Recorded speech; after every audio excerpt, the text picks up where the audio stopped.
बोले कि हे भक्ति माता, ये स्पृश्या नवलोकोयम, ये पृथ्वी जो है स्पर्श के लायक नहीं रह गई। याद रखना, पृथ्वी स्पर्श के भी लायक नहीं होगी, इतने पाप बढ़ रहे हैं इसके ऊपर में। मानो शेष भार करी धरा, वो शेष जी के माथे पर जो धरती है ना, वो एक भार ही बनी जा रही है। याद रखना, एक दिन बताया था, ये पृथ्वी जो है शेष के फण पर राई के समान है, सरसों के दाने के बराबर है, लेकिन शेष जी महाराज के ऊपर मानो भार बना जा रहे। बोले क्यों?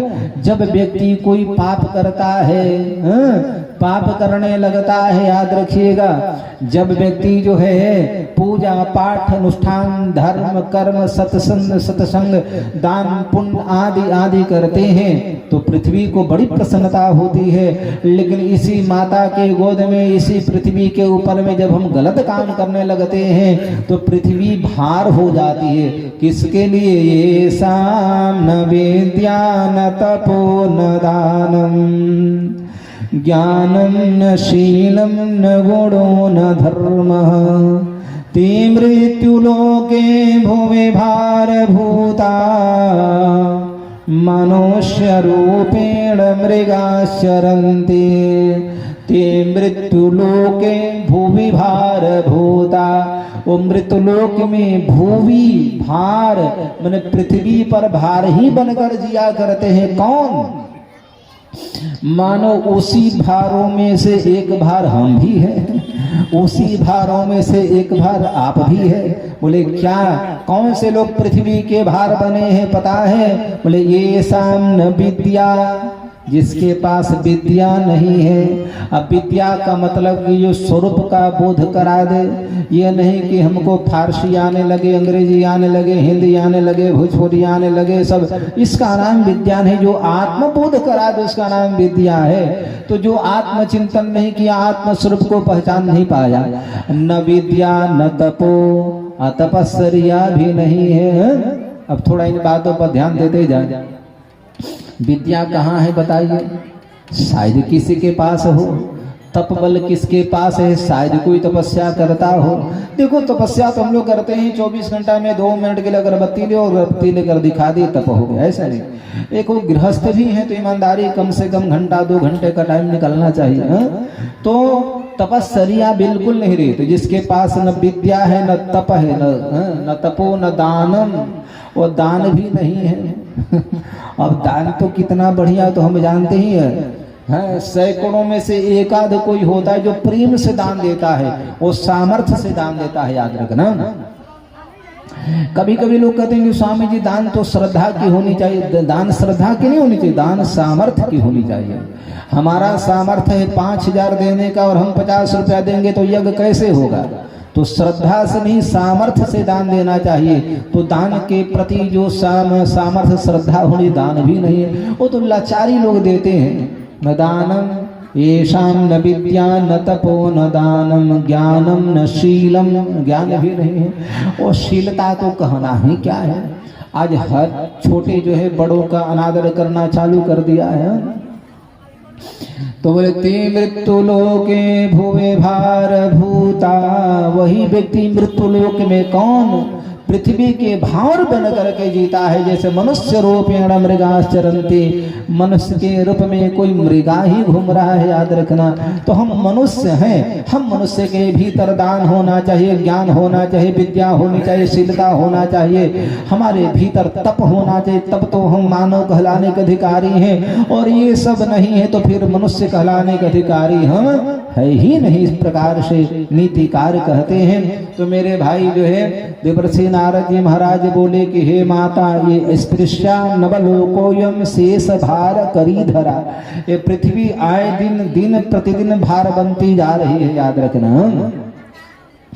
वर्षे वर्षे क्रमे जाता मंगलम नापि दृश्यते। जब हम लोग छोटे थे तब की मैं बात बताऊं, होली आने वाली है, होली का त्योहार, दीपावली आने वाली है, उसके पहले एक माहौल तैयार हो जाता था, रंग ला करके रखते थे, पता नहीं क्या क्या, और लोगों में वो उमंग, वो उत्साह, वो प्रेम क्या बताई जाए। होली आने वाली है, एक महीना पहले ही लोग गांव में ढोलक ले करके, झाल ले करके, मजीरा ले करके और दरवाजे दरवाजे जा करके गाया करते थे, गाते थे कि नहीं बताओ। शिवालय से लेकर देवी मंदिर से लेकर के अब पता ही नहीं चलता है दीपावली कब आई और होली कब आकर चली गई। याद रखना उस दिन, अब तो सही में याद, होली के दिन भी पता नहीं चलता है बहुत लोगों की आज का होली है। याद रखना वही उदासीनता, वही जो है नकारात्मक सोच, जो एक प्रेम भाव से मिलने का दिन है, ये हर्षोल्लास का समय है, प्रेम स्थापना का चीज है। बहुत से तो ऐसे निर्दयी हैं कि होली आदि त्योहारों पर ही अपना शत्रुता निभाते हैं। याद रखना जिस दिन लोगों को हृदय से लगाना चाहिए, सालों भर का बेमनस्ता भूल जाना चाहिए, चलो भैया नया साल नया त्योहार होली के साथ प्रारंभ करते हैं, गले लगते हैं। लेकिन आज के समय में, इस कलिकाल में होली के दिन गले तो बहुत कम लोग लगते हैं, गले में सीने में चक्कू जरूर मार देते हैं। होली के दिन ही लोग गोली मार देते हैं कि चलो पता नहीं चलेगा। दीपावली के दिन पटाखे छोड़ते हैं बेचारे बच्चे और उसी में जाकर कोई किसी को गोली मार देता है। अरे भले आदमी सोचो तो यार, क्या तुम्हारी सोच है। आज के ही दिन मिला मारने के लिए, उसके परिवार पर क्या बीता होगा। वो तो बेचारा मर गया, कोई बात नहीं, उसके बच्चे होंगे, पत्नी होंगी, भाई होंगे, माई होंगे, बाप होंगे, क्या बीता होगा। लेकिन लोगों की क्या बताई जाए। नारद जी महाराज बोले कि वर्षे वर्षे क्रमे जाता, एक एक साल निकलता जा रहा है, लेकिन मंगलम नापि दृश्यते, मंगल देखने में नहीं आता है। याद रखना पहले का भादों भादों लगता था, पहले का ज्येष्ठ ज्येष्ठ लगता था, पहले जो है सर्दी सर्दी लगती थी, अब तो 5 दिन सर्दी पड़ती है, ज्यादा नहीं है। और 5 दिन के सर्दी में हालत खराब हो जाती है। पूरे बरसात में पता चला कि 10 दिन बारिश हो जाए चौमासे में तो बहुत बड़ी बात है। पूरे ज्येष्ठ में आजकल कहाँ लू चल पाती है, 10 दिन हवा लू चल पाती है। भैया प्रकृति ही बदल गई। याद रखना क्यों? क्योंकि मैंने नियम को तोड़ दिया है, मैंने विधि के विधान के विपरीत चल रहा हूँ, शास्त्र विरोध चल रहा हूँ, ठीक मैं उल्टा सीधा काम कर रहा हूँ, इसलिए हम तो बदल गए हैं, धीरे धीरे प्रकृतियां भी बदल गई है। तो नारद जी महाराज बोले कि ये सब जो हो रहा है उसका मूल कारण जो है कलयुग है, इसलिए बरसे बरसे क्रमे जाता मंगलमनापि दृश्यते। इसलिए हे भक्ति माता, अब मंगल कुछ देखने में नहीं आ रहा है, और मेरे को लगता है इसीलिए उपेक्षितानुरागाधन जजरत्वेन संस्थिता।